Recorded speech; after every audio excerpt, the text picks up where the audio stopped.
প্রিয় দর্শক, আসসালামু আলাইকুম। সহিহ তিরমিজির পঞ্চম খণ্ড, হাদিস নাম্বার 3068, বাংলা অনুবাদ। মাসরুক রহমতুল্লাহ আলাইহি হইতে বর্ণিত, তিনি বলেন, আমি আয়েশা রাদিয়াল্লাহু তাআলা আনহার নিকট হেলান দিয়ে ও বসা ছিলাম। তিনি বললেন, হে আবু আয়েশা, তিনটি বিষয় এমন, কোনো ব্যক্তি এগুলোর কোনোটি বললে সেই আল্লাহ তাআলার উপর ভীষণ মিথ্যা অপবাদ চালালো। যে ব্যক্তি এই ধারণা পোষণ করে যে মুহাম্মদ সাল্লাল্লাহু আলাইহি সাল্লাম তার প্রভুকে দেখেছেন, সে আল্লাহ তাআলার উপর ভীষণ অপবাদ আরোপ করল। কেননা আল্লাহ তাআলা বলেন, দৃষ্টিসমূহ তাকে প্রত্যক্ষ করতে পারে না, কিন্তু তিনি দৃষ্টিসমূহকে অনুধাবন করেন। তিনি অতিশয় সুদক্ষণশীল, সম্যক এবং ওয়াকিফ হাল। সূরা আনআমের 103 নম্বর আয়াত।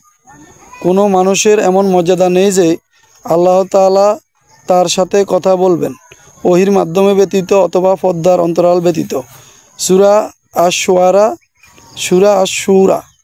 51 নম্বর আয়াত। আমি হেলান দেওয়া অবস্থায় ছিলাম, আমি উঠে সোজা হয়ে বসলাম। হে উম্মুল মুমিনিন, থামুন, আমাকে বলার সুযোগ দিন, তাড়াহুড়া করবেন না। আল্লাহ তাআলা কি বলেনি, নিশ্চয় সে তাকে আরেকবার দেখেছিল। সূরা আন-নজম 13 নম্বর আয়াত। সে ও তাকে উজ্জ্বল দিগান্তে দেখেছে। সূরা আত-তাকবীর 23 নম্বর আয়াত। আয়েশা রাদিয়াল্লাহু তাআলা আনহা বলেন, আল্লাহর শপথ, রাসূল সাল্লাল্লাহু আলাইহি সাল্লামকে আমি সর্বপ্রথম এই বিষয়ে প্রশ্ন করেছি। তিনি বলেছেন, সে তো জিবরাইল। আমি তাকে তার আসল আকৃতিতে 2 বার দেখেছি। আমি তাকে আসমান হইতে অবতরণ করতে দেখেছি। তার দেহবয় এত ও প্রকাণ্ড যে তা আসমান জমিনের মাঝখানে সবটুকু স্থান ঢেকে ফেলেছিল। 2 ব্যক্তি এই ধারণা করে যে আল্লাহ তাআলা রাসূল সাল্লাল্লাহু আলাইহি সাল্লামের উপর অবতীর্ণ করেছেন, তিনি তার কিছুটা ও গোপন রেখেছেন। সেও আল্লাহ তাআলার উপর ভীষণ অপবাদ আরোপ করল। কেননা আল্লাহ তাআলা বলেছেন, হে রাসূল, তোমার প্রতিপালকের পক্ষ হইতে তোমার উপর যা অবতীর্ণ হয়েছে তা লোকদের নিকট পৌঁছায় দাও। সূরা আল-মাইদা 67 নম্বর আয়াত। 3, যে ব্যক্তি এই ধারণা করে যে আগামীকাল কি ঘটবে তিনি মুহাম্মদ সাল্লাল্লাহু আলাইহি সাল্লাম তা জানতেন, সেও আল্লাহ তাআলার উপর ভীষণ মিথ্যা আরোপ করল। কেননা আল্লাহ তাআলা বলেছেন, বলো, আল্লাহ তাআলা ব্যতীত আসমান জমিনের কেউ অদৃশ্য বিষয়ে জ্ঞান রাখেন না বা গায়বের প্রতি জ্ঞান রাখেন না। সূরা আন-নামল 65 নম্বর আয়াত। হাদিসটি সহিহ বুখারী এবং মুসলিমে রয়েছে। আবু ঈসা হাদিসটিকে হাসান সহিহ বলেছেন। প্রিয় দর্শক, আসসালামু আলাইকুম। সহিহ তিরমিজির পঞ্চম খণ্ড, হাদিস নাম্বার 3065, বাংলা অনুবাদ।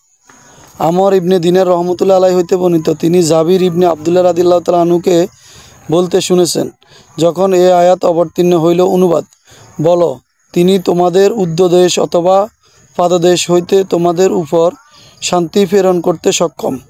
তখন নবী করিম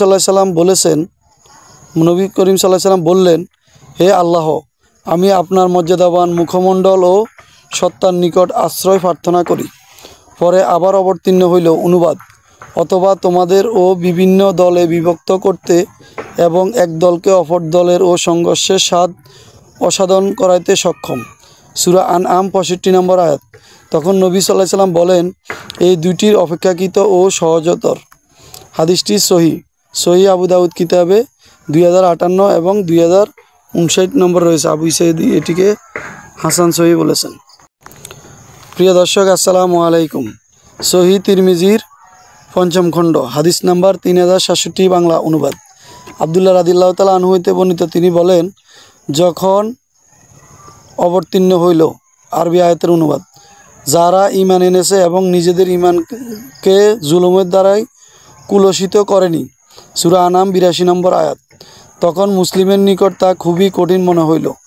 তাই তারা রাসূল সাল্লাল্লাহু আলাইহি সাল্লামকে বললেন, আল্লাহ রাসূল সাল্লাল্লাহু আলাইহি সাল্লাম, আমাদের মধ্যে এমন কে আছে যে নিজের উপর জুলুম করেনি? রাসূল সাল্লাল্লাহু আলাইহি সাল্লাম বললেন, বিষয়টি আসলে তা নয়। এখানে জুলুম অর্থ হইল শিরক।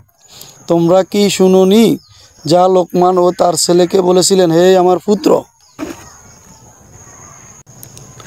আল্লাহ তাআলার সাথে কাউকে ও শরীক করবে না, নিশ্চয় শিরক অতি বড় জুলুম। সূরা লোকমান আয়াত নম্বর 13। হাদিসটি সহিহ বুখারীতে 4629 এবং মুসলিমে হাদিসটি রয়েছে।